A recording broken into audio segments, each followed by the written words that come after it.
as parábolas de Jesus. Mateus, capítulo 7. Nós retomamos agora as parábolas do Senhor Jesus. Mateus, capítulo 7, dos versos 24 a 27.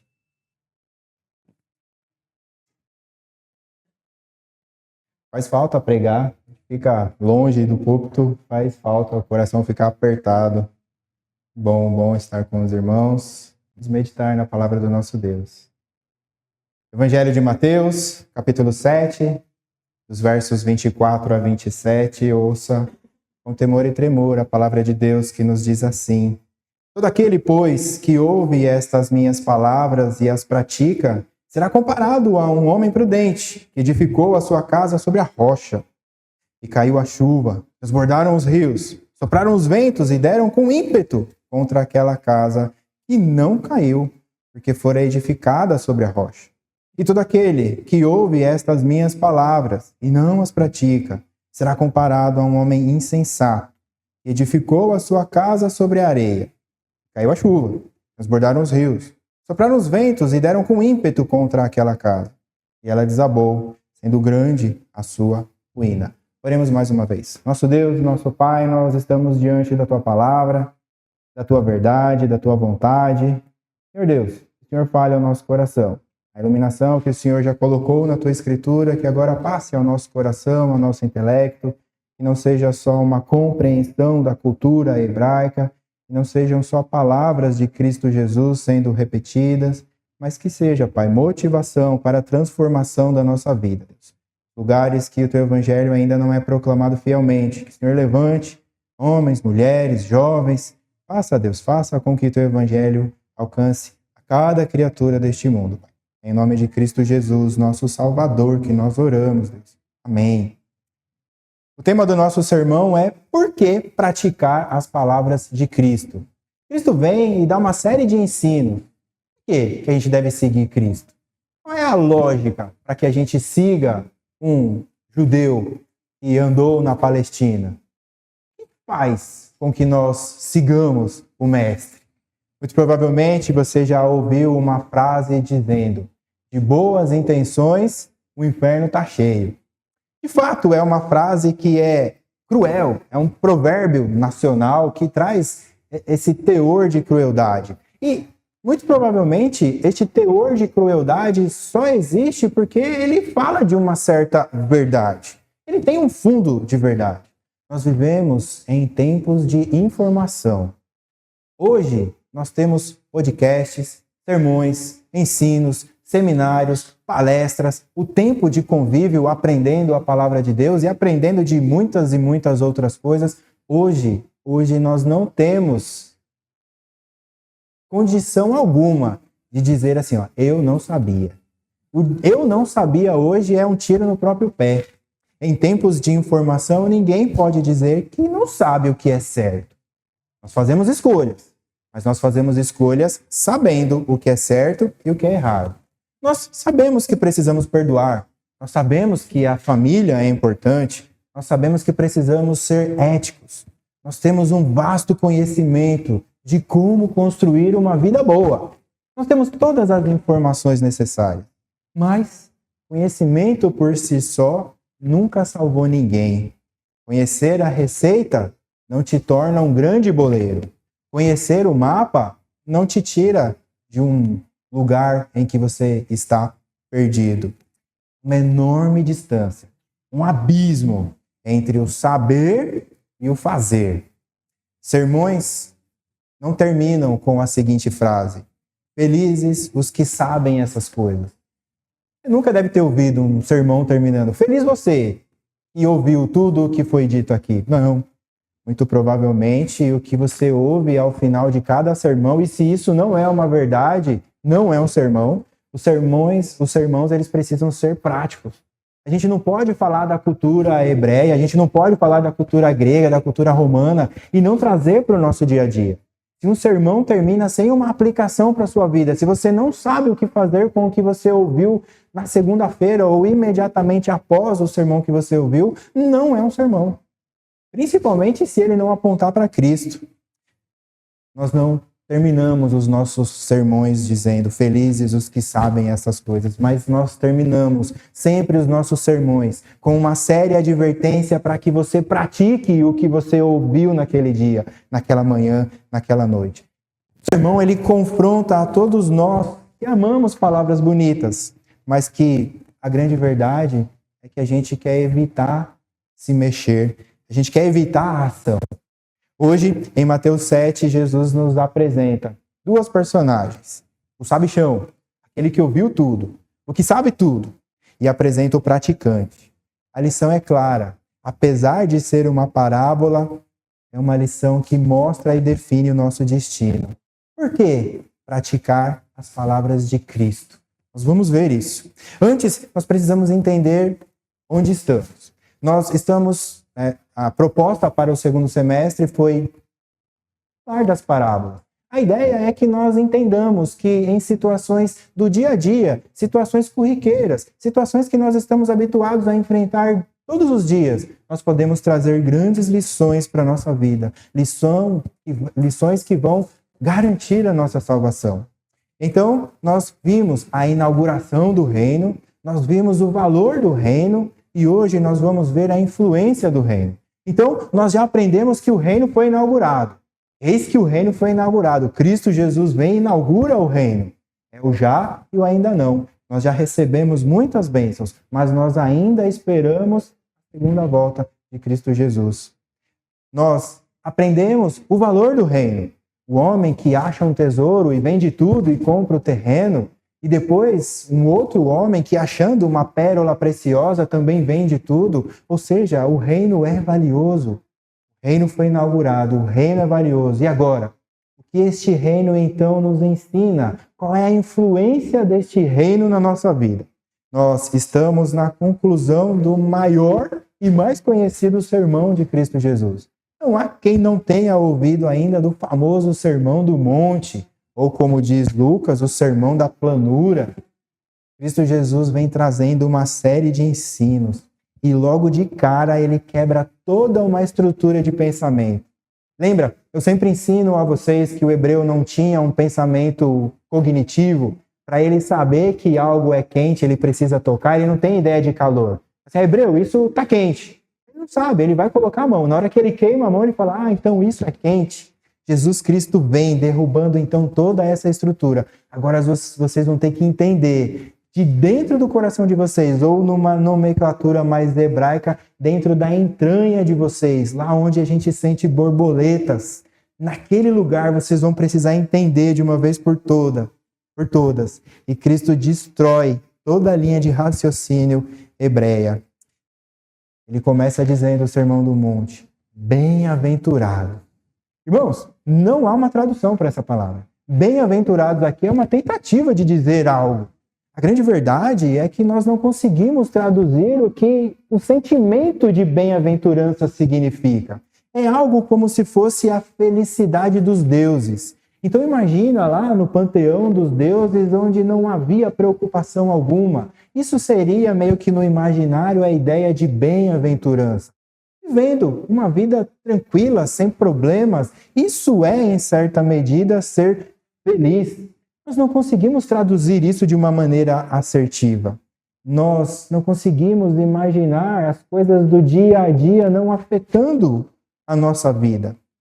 A quebra dessa estrutura, então, se dá. E Jesus começa dizendo, bem-aventurado, ou seja, uma felicidade inimaginável. Quem que tem essa felicidade? Aqueles que choram. Jesus começa dizendo, aqueles que choram são os bem-aventurados. Mas não só isso, aqueles que são mansos. Como assim? Ser manso traz felicidade? Mas não só isso, aqueles que têm fome e sede de justiça. E não só isso, os misericordiosos, os limpos de coração, os pacificadores e, por último, os perseguidos por causa de Cristo Jesus. Um dia nós faremos a exposição do Sermão do Monte. Por ora, o que é importante vocês entenderem? Isso é uma escada. Aqui é uma sequência de bem-aventuranças. Não há como eu ser manso sem antes eu chorar. Não há como eu ter fome e sede de justiça sem antes eu ser manso e sem antes eu chorar. E isso vai se encavalando até chegar ao último estágio, ao fato de você se sentir plenamente feliz ao ser perseguido por Cristo Jesus. É algo que parece inatingível. O ápice da bem-aventurança, o ápice da felicidade é ser perseguido por defender Cristo Jesus. É só isso que Cristo ensina no Sermão do Monte? Claro que não.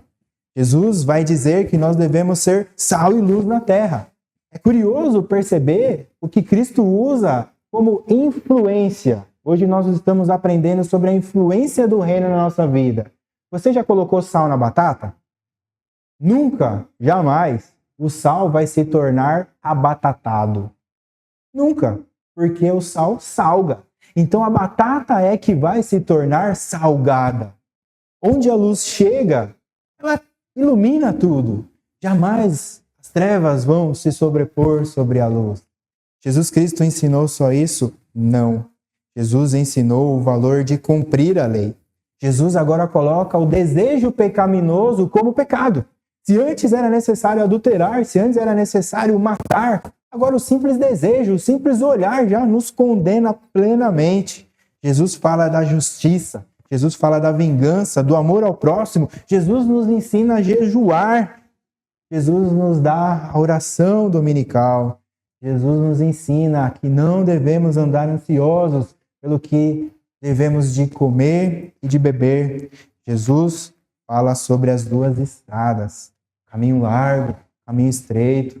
Jesus fala da porta larga, da porta pequena.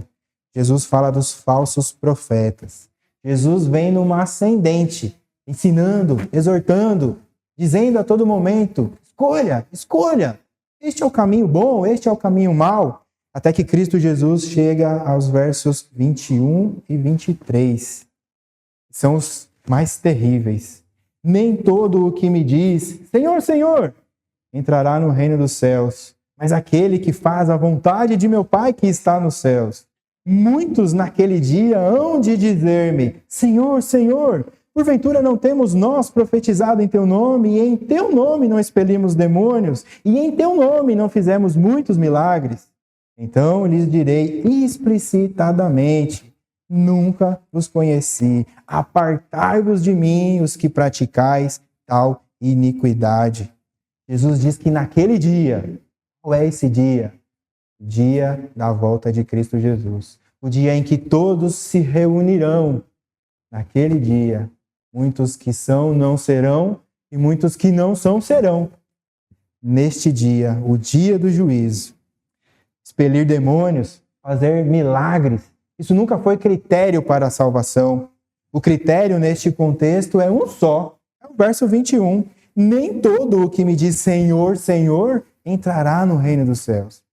O que garante a entrada no reino dos céus? O texto continua. Aquele que faz a vontade de meu Pai está nos céus. Para finalizar, então, tudo o que Cristo disse no Sermão do Monte.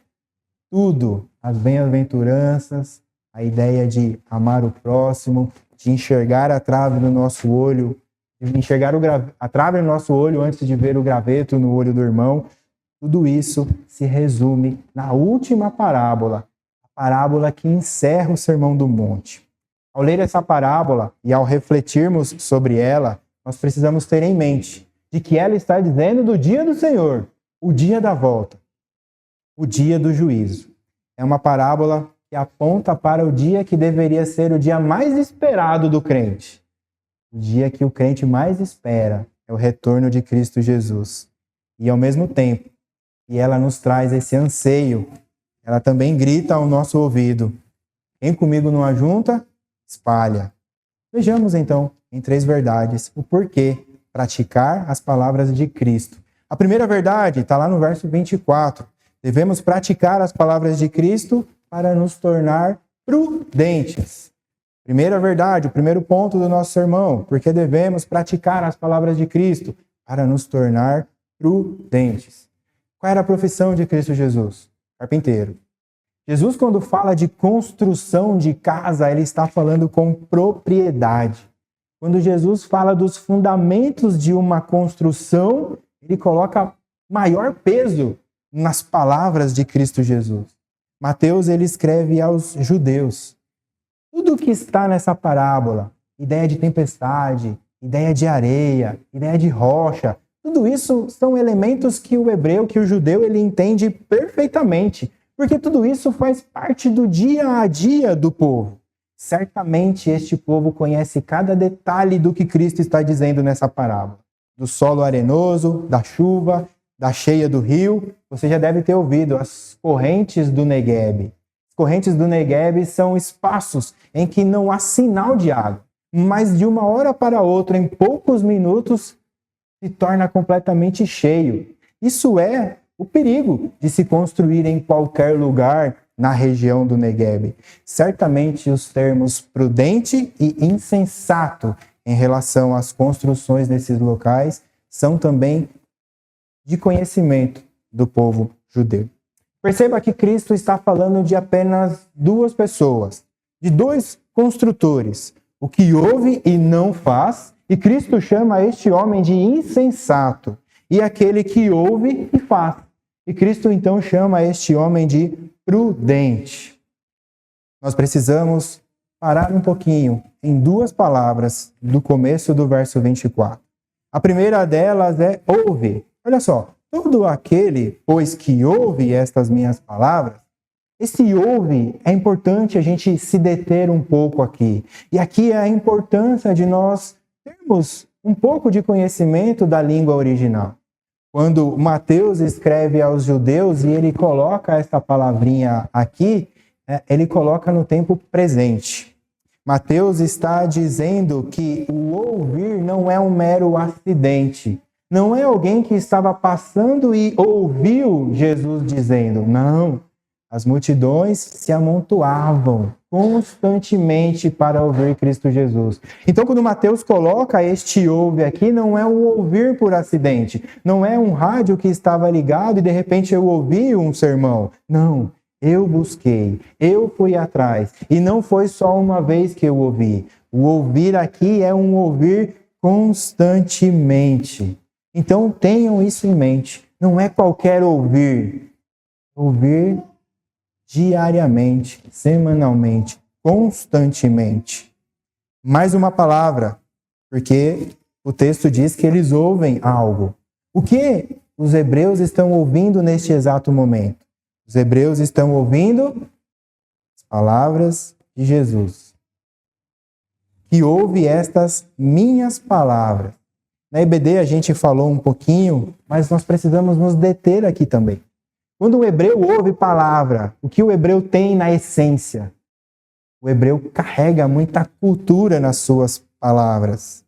Se a característica do verbo ouvir era algo temporal, algo que acontece com frequência, quando nós paramos na palavra palavra, a essência dessa palavra significa algo muito maior. E para isso nós precisamos voltar a Gênesis para entender. Como Deus criou o céu, a terra e tudo o que neles há, pela sua palavra. Para o judeu, a palavra carrega um peso enorme. E não é somente a vibração do ar em direção ao nosso ouvido ou aos nossos ouvidos. A palavra de Deus, ela é ação, é verbo. Deus disse, haja luz e houve a luz. A palavra de Deus se fazendo, tomando forma. Deus disse, haja o firmamento e houve o firmamento. Deus disse, produza a terra e produziu a terra. Então, verbo, movimento. Quando Cristo Jesus então diz, aqueles, pois, que ouvem estas minhas palavras, Cristo está dizendo, pratique. Aquele que ouve e não se mexe, aquele que ouve e não se incentiva a fazer algo, não está agindo de acordo com a essência da palavra. A palavra de Jesus é quase que uma ordem constante para que nós nos mexermos em direção à sua vontade. Irmãos, obviamente, apesar de Cristo ser carpinteiro, aqui ele não está dando instruções de como construir uma casa. Não, longe disso. Jesus está falando em uma língua em que aquele povo vai compreender com toda a certeza sobre como erguer a vida. Jesus não está preocupado, de fato, com os tijolos, com o barro, com a palha. Cristo Jesus está preocupado com a sua vida de oração, de leitura bíblica, de entrega ao reino de Cristo Jesus, de entrega ao Evangelho. Se uma casa deve ser erguida sobre a rocha, a nossa vida deve ser erguida sobre a palavra de Jesus. Lá em Mateus 28, nós temos Cristo Jesus nos mandando: ide, portanto, fazei discípulos de todas as nações, batizando-os em nome do Pai, e do Filho e do Espírito Santo, ensinando-os a guardar todas as coisas que vos tenho ordenado. E eis que estou convosco todos os dias até a consumação do século. Guardem as palavras que eu vos tenho ensinado, o que Cristo estava ensinando aos seus discípulos, as bem-aventuranças, o choro, a humildade, a perseguição. E não só isso, é não ser abatatado, mas sim salgar o mundo. Não é ser trevas, mas sim luz na vida, no trabalho, na rua, na van, seja lá onde estivermos. Cristo está ensinando para que nós sejamos diferentes. Se na engenharia civil a prudência é construir uma casa sobre a rocha, ou seja, algo firme, na vida a prudência é praticar a palavra de Cristo Jesus. Ricardo, qual palavra? Irmãos, não tem para onde a gente fugir. Às vezes, a Escritura é direta na nossa vida. Irmão, você precisa ser humilde, você precisa chorar, você precisa ser manso. Você precisa ter sede e fome de justiça, você precisa ser misericordioso, você precisa ter o coração limpo, você precisa ser pacificador, você precisa ser perseguido. Se você não está sendo perseguido, algo de errado há na sua cristandade. É só isso? Claro que não. Você precisa ser sal e luz. Você não pode olhar com impureza, você não pode odiar, você não pode desejar a vingança, você precisa amar o próximo, você precisa jejuar, dar esmolas, você precisa olhar primeiro para a trave que está no seu olho, para depois ir cobrar o irmão do pecado dele. É só isso? Agora é só isso? Não, claro que não. A palavra de Jesus diz que nós temos que escolher um caminho estreito, e nós devemos entrar na porta que é pequena. Se você precisa edificar a sua vida em alguma coisa, edifique a sua vida nessas palavras. Lição de casa para todo mundo. Mateus, capítulo 5, 6 e 7. Você quer firmar a sua vida de uma maneira milagrosa, de uma maneira misteriosa? Mateus, capítulo 5, 6 e 7. Aplicação. Ricardo, ser humilde, chorar, ser manso, pacificador, ser perseguido, ser diferente em meio ao que está errado, amar o próximo. Isso parece ser difícil. E é. Irmão, não se engane, é difícil. É muito difícil. É quase impossível fazer tudo isso. É por isso que a gente precisa de Cristo Jesus. É por isso que a gente precisa do Espírito Santo, do Consolador que vem no nosso coração e nos guia, e sopra no nosso ouvido: olha, isso que você está fazendo não está certo, você precisa mudar, olha, isso que você está pensando não está correto, isso que você está dizendo está muito equivocado. Porque se a gente achar que é fácil, a gente vai cair no que é chamado de auto-engano. E aí, uma vez que eu auto-me enganei, tudo vira verdade, porque é a minha verdade, é o que importa. É difícil, não se engane. E não se engane, Jesus não veio para tornar a sua vida fácil. Se você ouviu isso em algum momento da sua vida, Cristo Jesus veio para tornar a sua vida fácil, para te dar a casa na praia, para te dar o carro dos sonhos, um emprego maravilhoso, uma família maravilhosa. Eu não sei nesse mundo pecaminoso aonde isso encaixa com o Evangelho. Cristo não veio para facilitar a sua vida, mas Cristo veio para te dar glória. Cristo veio para te dar a glória. Se a gente fosse pentecostal agora, ia ser a hora da glória. Mas essa glória não é agora. Essa glória é no porvir. É claro que essa glória não pode ser para agora. E por que essa glória é importante só ao final? Por que Paulo, quando escreve a Timóteo, diz: combati o bom combate, guardei a fé, completei a carreira? Por que é só no final que isso é realmente importante? Por que é só no fim que Paulo vai receber a coroa da glória? Por que é só no fim que nós vamos receber a coroa da glória? Muito fácil. É muito fácil. Você já ganhou uma medalha quando você tinha um corpo igual ao do irmão Pablo? Eu sempre uso o Pablo porque ele é o estereótipo, né, da minha quinta série. Um dia eu fui igual ao Pablo. E quando eu era igual ao Pablo, eu ganhei muitas medalhas. Medalhas no futebol, no atletismo. Ganhei medalha no xadrez também, não exigia tanto. Não eram medalhas de ouro, tá? Eu sempre fui mediano. Mas o que eu quero dizer para os irmãos é o seguinte: quando eu recebi a medalha, eu não lembrava do tempo que o meu professor fazia a gente correr 12 minutos em volta da quadra. Eu não lembrava do tempo que ele fazia, nos obrigava a fazer um exercício que chama canguru. Depois vocês pesquisem como é que faz o tal do canguru. É o pior dos exercícios do mundo. Eu não me lembrava de todas as flexões, de todos os chutes a gol, de todos os lançamentos na cesta, de todas as dores no braço, na perna, da falta de ar, daquela dor lateral. Eu não me lembrava de nada disso, porque quando eu recebia a medalha, pouco importava todo o sofrimento que eu havia passado. Eu tinha ganhado uma medalha. E o que valia todo aquele sofrimento foi para aquele momento, foi para ganhar uma medalha.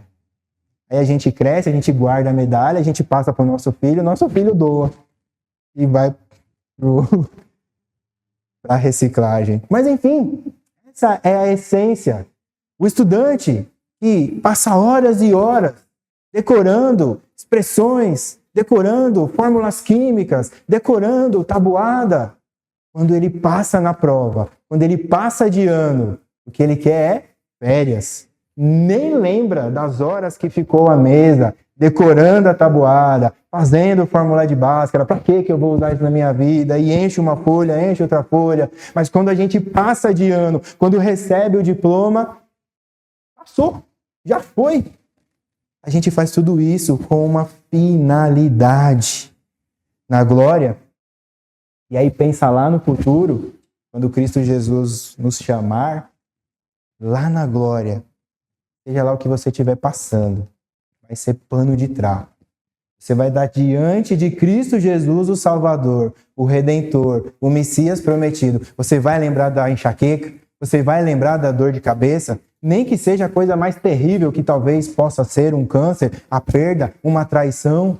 Você vai se lembrar disso diante de Cristo Jesus, diante de todos aqueles que também professaram a mesma fé que você. É dia de alegria. Na glória, todo o nosso sofrimento vai ser pano de trapo. Hebreus 12:2 dá o maior exemplo. Olhando firmemente para o autor e consumidor da fé, Jesus, o qual em troca da alegria que lhe estava proposta, suportou a cruz, não fazendo caso da ignomínia, de vergonha, e está sentado à destra do trono de Deus. Foi vergonhoso para o próprio Deus estar no alto da cruz, nu, todo ensanguentado, todo machucado. Foi vergonhoso? Foi. Jesus não estava nem aí, porque a alegria que lhe foi proposta foi: restaura toda a glória que eu tinha enquanto eu estava com o Senhor. Pouco importa o que a gente passa aqui. Dói, é óbvio que dói. Mas diante de algo perfeito, maravilhoso, majestoso, sem ranger de dentes, só alegria, paz, por toda a eternidade, gritando, santo, santo, santo, é o Senhor. A gente vai passar por isso. Mas nós vamos aprender a passar por isso. Porque eu devo praticar as palavras de Cristo Jesus. Ou seja, porque eu devo construir a minha vida sobre a palavra de Jesus, o segundo ponto do nosso sermão. Nós devemos praticar as palavras de Cristo para nos tornarmos resistentes. O verso 25 diz: e caiu a chuva, transbordaram os rios, sopraram os ventos, e deram com ímpeto contra aquela casa e não caiu, porque fora edificada sobre a rocha.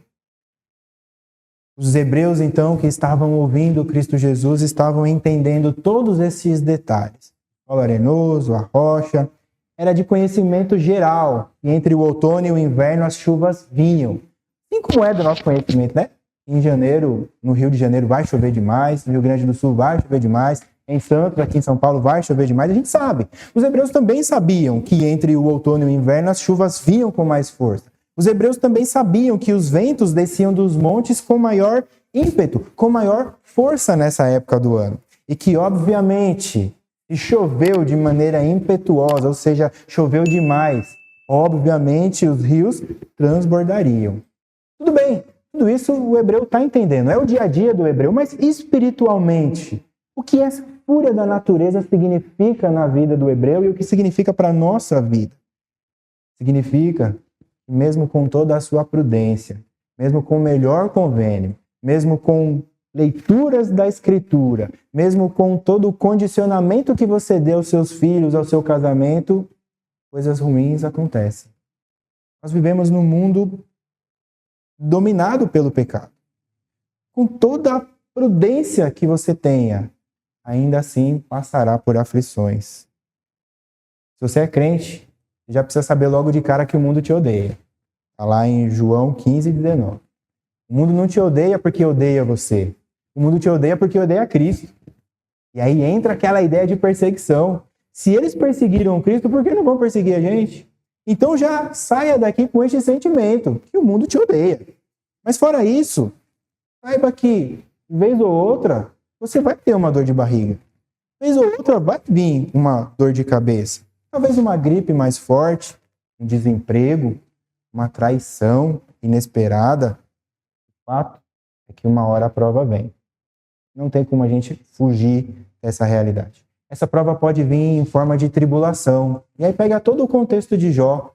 Só que homem bom, homem que apresentava holocausto pelos filhos. Impossível a gente conceber que algo de ruim poderia acontecer com Jó. E olha o que aconteceu. A prova pode vir em forma de tentação. Lá em Gênesis 22 nós temos a situação de José e a mulher de Potifar.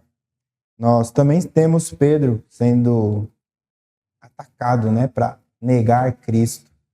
A dor de barriga, a prova, ela pode vir também em forma de luto.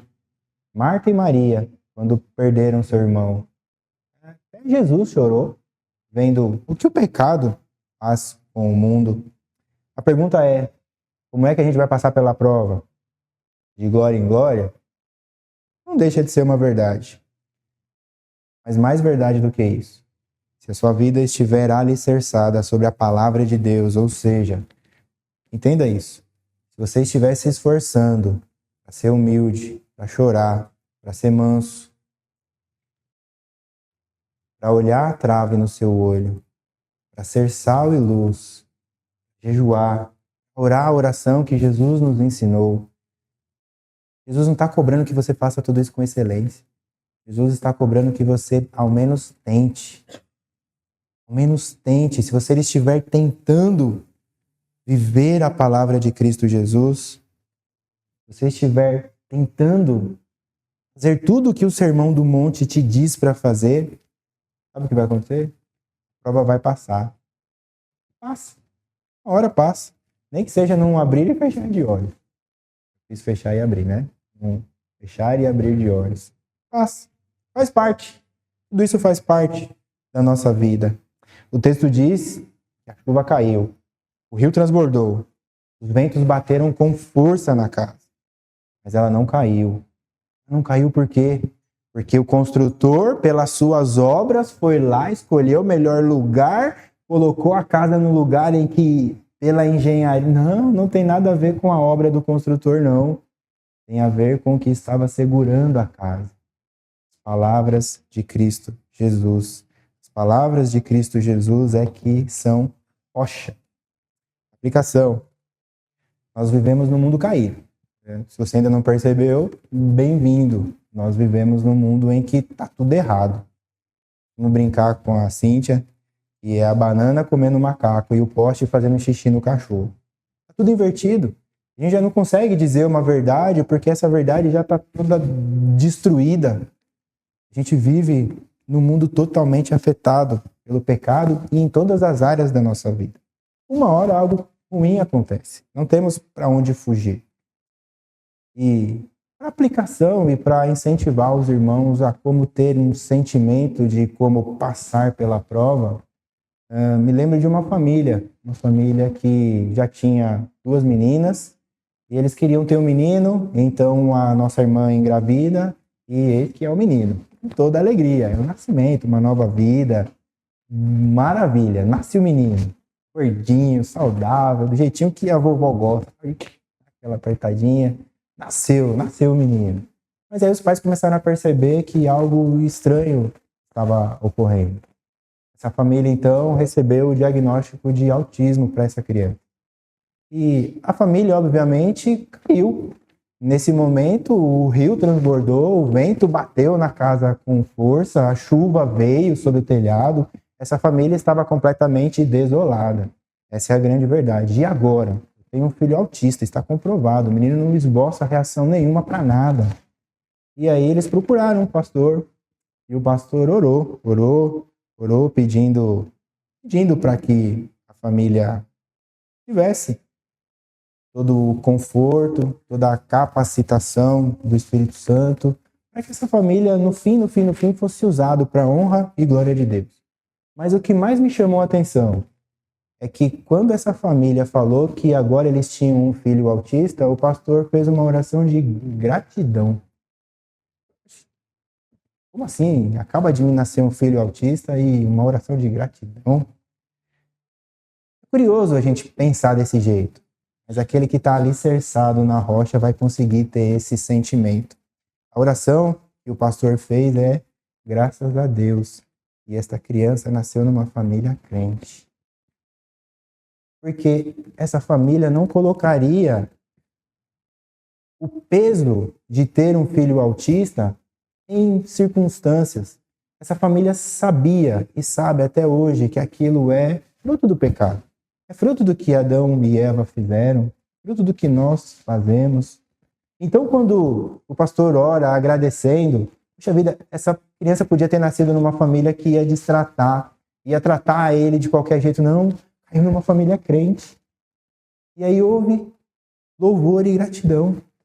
Graças a Deus que essa criança veio numa família de crente, porque jamais ela seria culpada de nada. Porque essa família sabe que o pecado está à nossa volta. O que eu quero trazer de aplicação, resumo do resumo, quando a chuva cai, o vento bate e o rio transborda, é que essa chuva passa. Quem esteve aqui no Chácara Maria Trindade semana passada viu. Veio com ímpeto. Bateu na porta. Passou. O que Jesus está nos ensinando aqui é: levanta, sacode a poeira, continua. Vai-te embora. A vida é como andar de bicicleta. Se parar de pedalar, cai. Tem jeito. Precisamos pedalar. Mas haviam 2 construtores no início da parábola. O segundo construtor nos ajuda a responder por que praticar as palavras de Cristo Jesus. Para não nos causar a ruína. Os versos 26 e 27. É uma repetição dos versos 24 e 25. A alteração é somente aquele que ouve as minhas palavras e não as pratica. E lá no final, quando os ventos deram com ímpeto contra aquela casa, ela desabou, sendo grande ruína. Muito provavelmente, se nós olhássemos essas 2 casas externamente, nós não veríamos diferença alguma. Nós estamos acompanhando a edificação de uma casa e é uma casa feita com pré-moldada. Então já veio tudo prontinho, é como se fosse um Lego. Você vai colocando ali as pecinhas, bota a paredinha, bota o telhadinho, mais parede. Só que a gente olha para aquilo e fala assim: rapaz, eu não entro nessa casa não, ela parece tão frágil. Mas depois que passa o cimento, depois que pinta, Você olha para aquela casa e olha para uma de estrutura habitual, com tijolos, né, grossos, de cimento, elas vão ser iguais. Ali elas vão cumprir a função de abrigar sem problema algum. Mas a maneira com a qual elas foram alicerçadas, protegidas, é diferente. Então, externamente, de repente, olhando para estes dois construtores, nós falaríamos, talvez esse aqui se deu até melhor, porque construiu a casa dele muito mais rápido. A parábola lá em Lucas diz que o construtor cavou até achar a rocha. O segundo não, nem precisou, já foi construindo ali sobre a areia.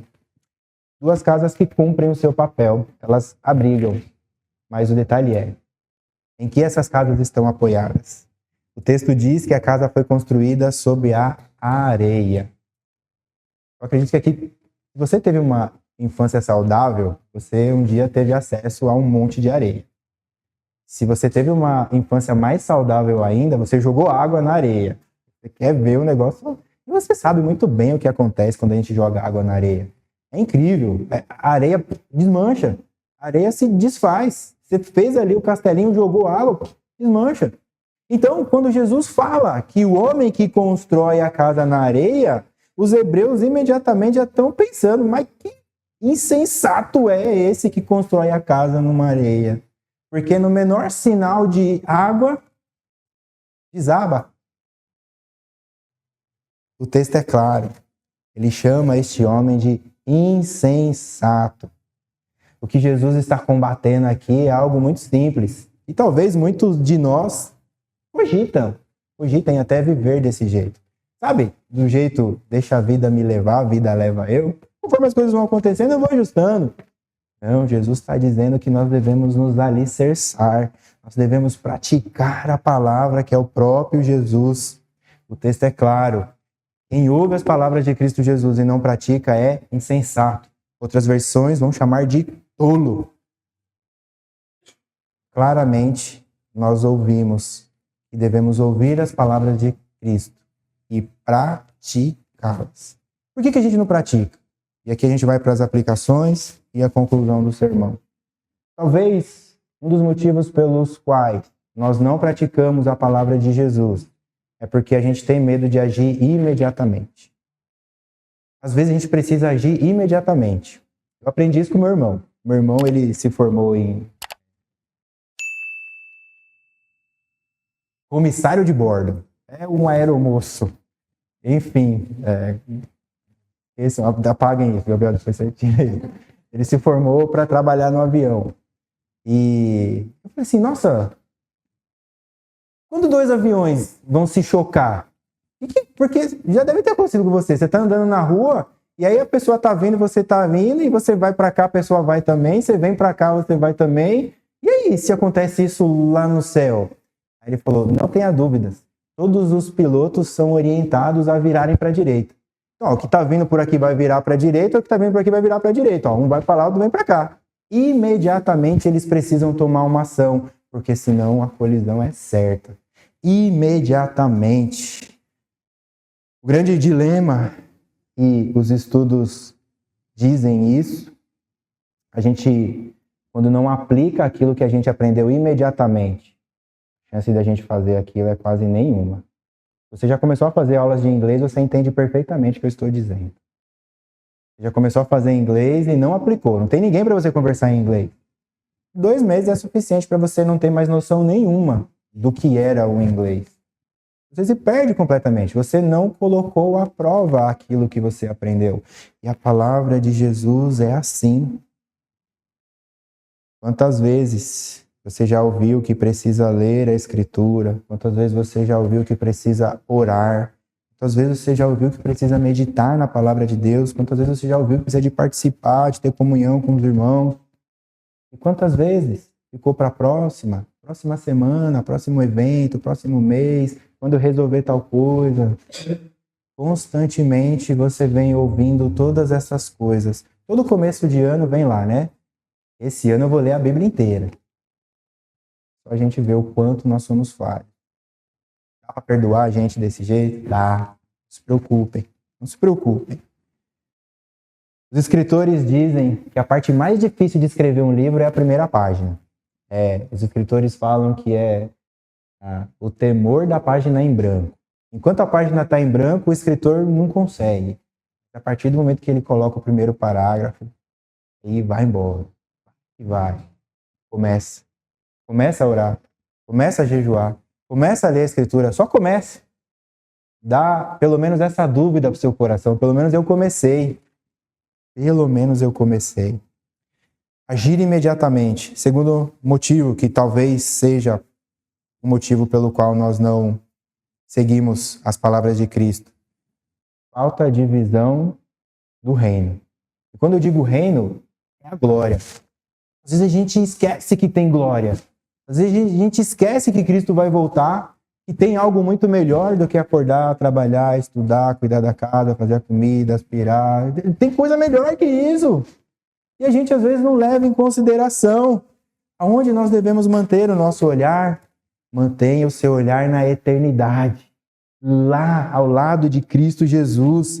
Esquece de ficar olhando apenas, e olha só apenas para daqui 5, 10 ou 50 anos. Precisa olhar? Claro que precisa.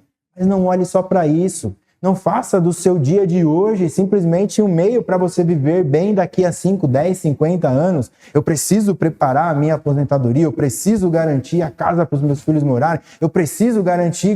Precisa. Mas é só isso que a gente precisa? Não. Sabe o que mais você precisa? Você precisa estar no céu. E para você estar no céu, você precisa seguir as palavras de Cristo Jesus, porque este é um texto escatológico, ou seja, está falando do fim de tudo. Se você não seguir as palavras de Cristo, o texto diz que é ruína, é inferno. Não dá, você vai falar, Cristo Jesus eu fiz. E ele vai dizer, nunca te vi na minha vida.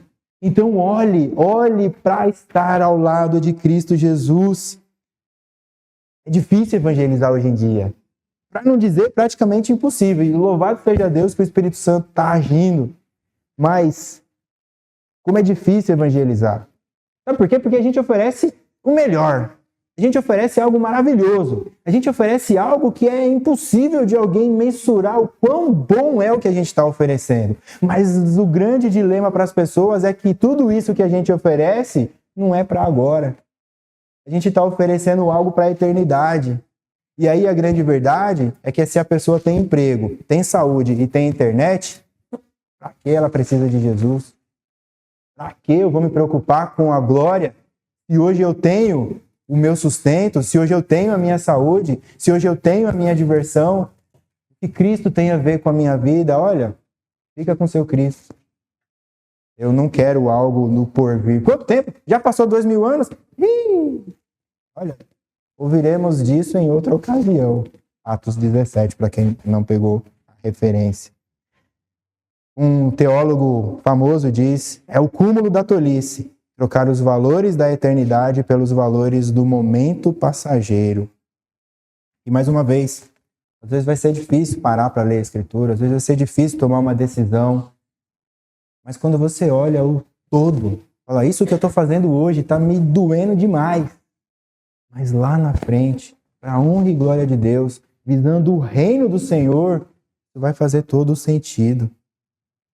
O reino já foi inaugurado, mas a gente ainda aguarda a completude do plano de Deus. E quando eu disse que o maior anseio do crente é a volta de Cristo Jesus, coloca um anseio ainda maior. A volta de Cristo Jesus é algo que vai ser maravilhoso, mas sabe o que vai ser mais maravilhoso ainda? A eternidade. Porque é nessa hora que tudo vai valer a pena. O esforço, a dedicação, a entrega, o não estar com a família, o não viajar, o tomar a decisão que todo mundo foi contra e você estava ali firme e forte, você suportando. Esses dias aconselhando alguém, eu falei, vai na força do ódio mesmo. Não quer ir, mas vai. Porque depois que tá lá, fica bom. É igual escrever a primeira página. Olhe para a eternidade e se alegre nela. Concluindo nosso sermão. Hoje nós vimos que ouvir as palavras de Cristo Jesus e não as praticar nos torna imprudente, nos torna tolos. E mais do que nos taxar, nos leva à ruína. Ao que ouve e pratica a palavra de Cristo Jesus, o próprio Cristo Jesus chama de prudente. E não só é taxado de prudente, mas ele também está preparado para as tempestades da vida. Praticar as palavras de Jesus nos torna prudentes, nos torna resistentes e não nos causa ruína. Jesus fala da prática constante da sua palavra. Lembra? Ele que ouve constantemente e pratica. Curioso é que Jesus é a própria palavra. João 1:1. No princípio era a palavra, e a palavra estava com Deus, e a palavra era Deus. Quando Jesus Cristo diz, ouça as minhas palavras e pratique as minhas palavras, Jesus está dizendo, pratique a mim, sou manso e humilde. Pratique a mim, que mesmo sabendo da vergonha da cruz, ainda assim suportei, porque eu amei com um amor eterno. Pratique Jesus na sua vida. Haja imediatamente e olhe para a eternidade. Quando as tempestades vierem, as casas permanecerão firmes na rocha, que é Cristo Jesus.